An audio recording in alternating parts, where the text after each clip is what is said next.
Welcome to Between Two Pastries, a not-so-typical nutrition podcast.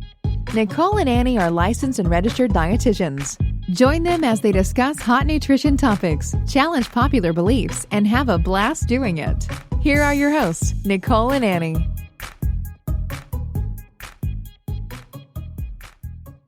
Between Two Pastries, this is Nicole. Hey everyone, it's Annie. So Annie and I actually, since the new year, it's so funny because we have stumbled across the most ridiculous articles. And we were just like, we have got to start talking about some of this stuff because we know that you guys are reading it. And this only just adds to the confusion of everything. Yeah, I would say probably twice a week at 6 a.m. or I am forwarding an article to Nicole with like angry, swear word emojis and everything. Because it is really frustrating. And these aren't articles that like are hard to find. This is stuff that you just take your iPhone, you swipe left and you see a bunch of articles. You see the news and these are trending articles. And this is one that I just, my mind was blown. I was like, it's real life. So the article read, and it was trending. I don't remember what number. It was 1 through 4 of most popular articles being read. It's ridiculous. Is cereal healthy? Here's why cereal makes you sleepy and you crash after eating it. So let's even just break down the title because the whole thing is ridiculous. First of all, disclaimer, Annie has a severe passion for cereal and consumes it a lot. So this is going to hit her heart. That's why I'm like, I will sit here with high blood pressure and sweat and let Nicole analyze it a little bit more because what I and her both know to be true, I am going to maybe like exaggerate things on. So, right. So cereal's healthy, period. Yeah. Well, so here's the thing just in general is we have to understand that this is the part that gets me the most on all of this stuff. And I have to have conversations with my clients all the time on this wording. You guys, it's the wording. We have got to be careful. First of all, it's called digital literacy. Really? Oh, yes. So it's the stuff. Okay. So here's the thing, guys. This is all about these words are chosen because they get your attention and you're clicking on them. This is why simply they have no justification though. So the thing about we have to be super, super careful about, we've done a pod on this before, is the whole term that we're throwing around as healthy. That's the piece alone that is just warped, absolutely positively warped. So all food can be healthy because food doesn't kill you. So that's what we have to kind of understand. Right? It's just that some food has more nutrition than other foods. But when you have a balance of all of them in a meal, in a day, in a week, in a month, and a year, it works. And your body's fine and happy. There's no such thing as a healthy food or unhealthy food. That's right. Period. We've got to first start by eliminating that stupid word. Right. That's healthy. Right. That's right. And so, and that's in the very beginning of the title. And then it continues on to make a claim that has literally no validation to it. So, here's why cereal makes you sleepy. So this person who is just making this claim that for sure, this is what happens. And immediately after the title is a share button to Facebook. It's just, no one actually reads the article to see, is this true or not? Maybe I need to actually, where's the research? Where's the evidence saying that cereal is or isn't healthy? And how many people were in the study or multiple studies that were done to say, does it make you sleepy and crash? Like all the things. So that's just getting through the title and author. Right. We're through the title and author. That's it. Okay. But then what's so interesting, what I found really funny about this article anyways, that it's stupid because it's like four small paragraphs long. I mean, there's nothing to it. There's literally nothing to it. So it's not even worth anything because anyway, so it's again, bringing the stuff to awareness for you guys, because just be careful with what you're reading. We're seeing this stuff and it's super irritating. Yeah. Okay. So in the first two paragraphs, I just want to make a note because they had a quote unquote nutritionist commenting. Yeah. But we don't know if if this person is like credentialed at all, right? Right. So My that's the thing. thinking is she may not be, because head of health coaching at Vita. Oh, right. Vita is Right. Vita is virtual care for mental health and physical health. I was venting to Nicole because if you look in the third paragraphs, this nutrition health coach says that, if you're going to have cereal, a bowl of mini wheats unfrosted is recommended. Who eats that? Right. No, why would I eat that? That's gross. If you eat cereal, eat good cereal that tastes good and feels good. And, she also recommends kashi goling. I love kashi cereals. I think they're wonderful. But you also have to remember kashi goling is a big fiber ball. Mm-hmm. There's certain instances where perhaps that's not the best cereal to eat. Yeah, right. Depending on what's going on in your life. Yeah, it's really true. I mean, I also loved the recommendation of hot cereal, millet, buckwheat, steel cut oats. What if I can't afford that stuff? Sure. That's not okay to sometimes make these recommendations. And kashi goling is not the cheapest thing in the entire world, either, right? No, it isn't. But I think bottom line, what it comes down to though, is do you even like it? Because this is also what drives people's behavior then to binge on the other stuff, because they're eating things they don't even like because they think they have to. I think they have to. Yep. And that's part of the problem. Right.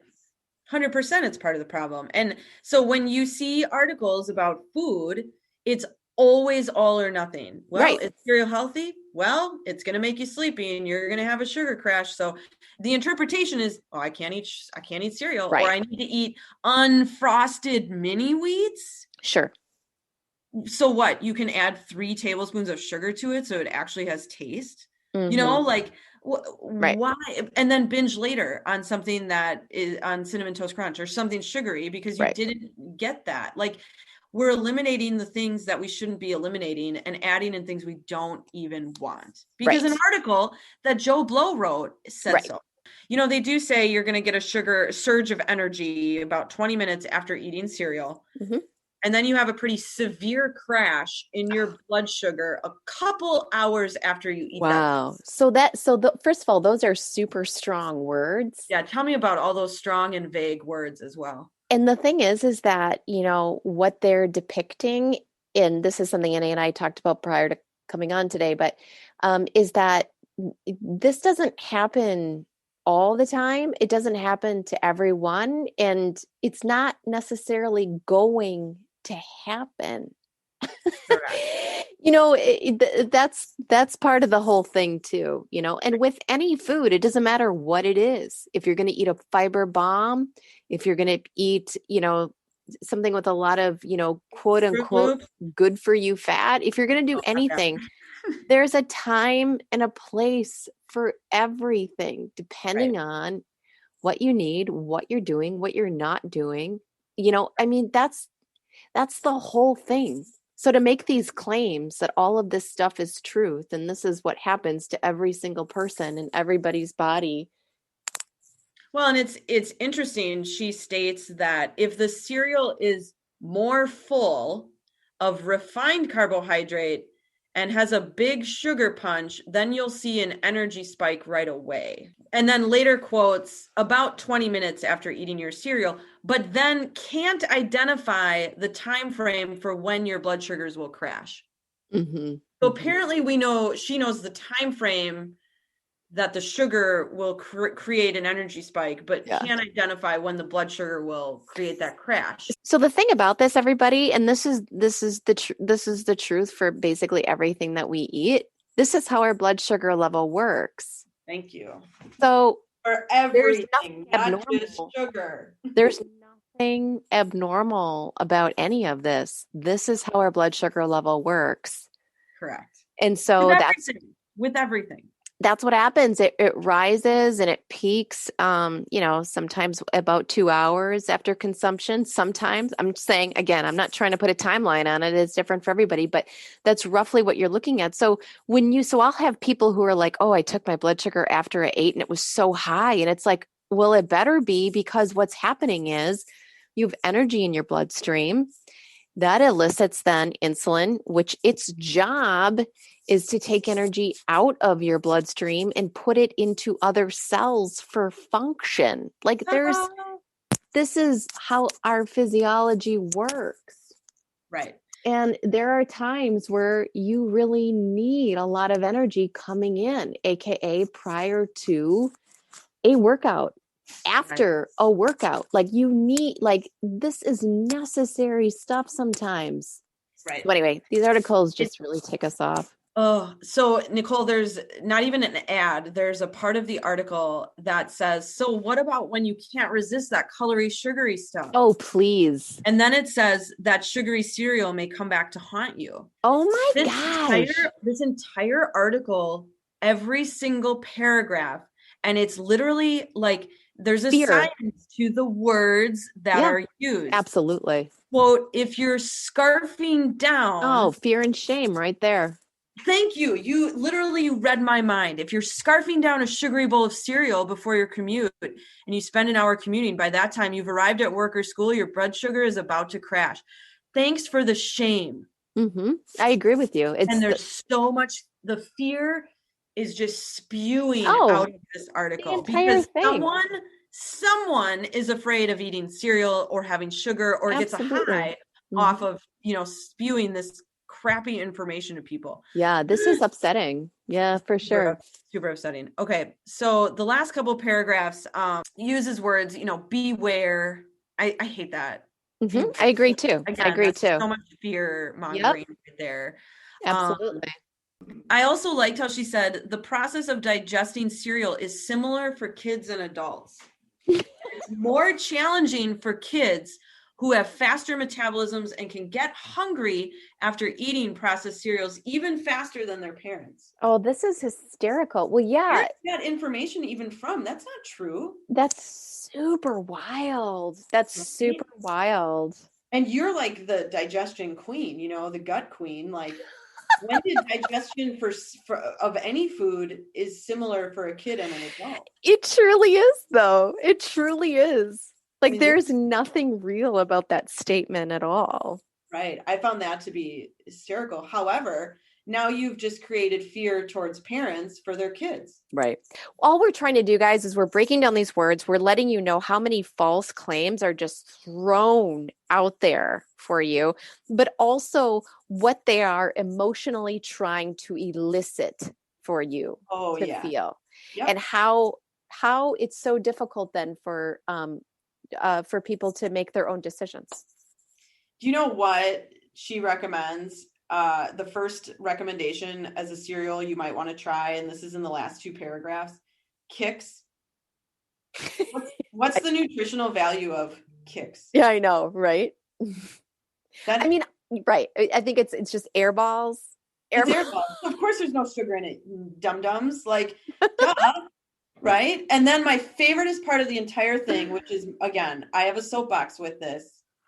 She does recommend when you have cereal and you're not in a hurry, pairing it with a protein on the side. That's wonderful because granted, milk has protein, but that's a whole, let's play this game. Fine. Okay, my cereal and milk is going to come with a protein. She says hard-boiled egg. That's great. Sure, not great. People, kids included, more so, don't eat hard-boiled eggs. Absolutely. She calls a handful of nuts a protein. Yeah, sorry. Not going to do it.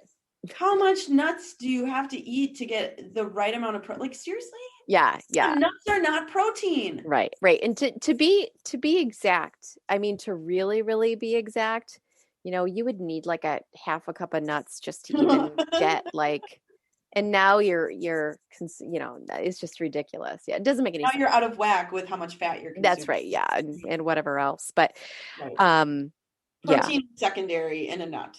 And if you're a vegetarian or vegan, yes, that is a a better, that's a source of protein, but I would not call that a protein food. Period. No, not at all. Far from it. You need to call that protein on the side is a hard-boiled egg and a fat, and a fat on the side is nuts. Right. And that's okay. But let's call a spade a spade. Yes. Agreed. Right. And we're sorry this was written, guys. Yeah. Please don't believe it. Please. If you guys find any articles that you think might be wacky, send them our way. Yeah, I'm on it. I'll do it. No, but really, please send us articles, especially if you're like, it sounds real. Is it? Yeah. Like if you're questioning and we'll go through. I literally spent like all of our schooling does this stuff with articles. Like we're happy to dissect this. We know how to dissect food stuff, and we will do it for you 100% because, those catchy words, they play with our brain and they really are convincing. So eat cereal, please. And don't bother which one it is. Eat cereal you enjoy.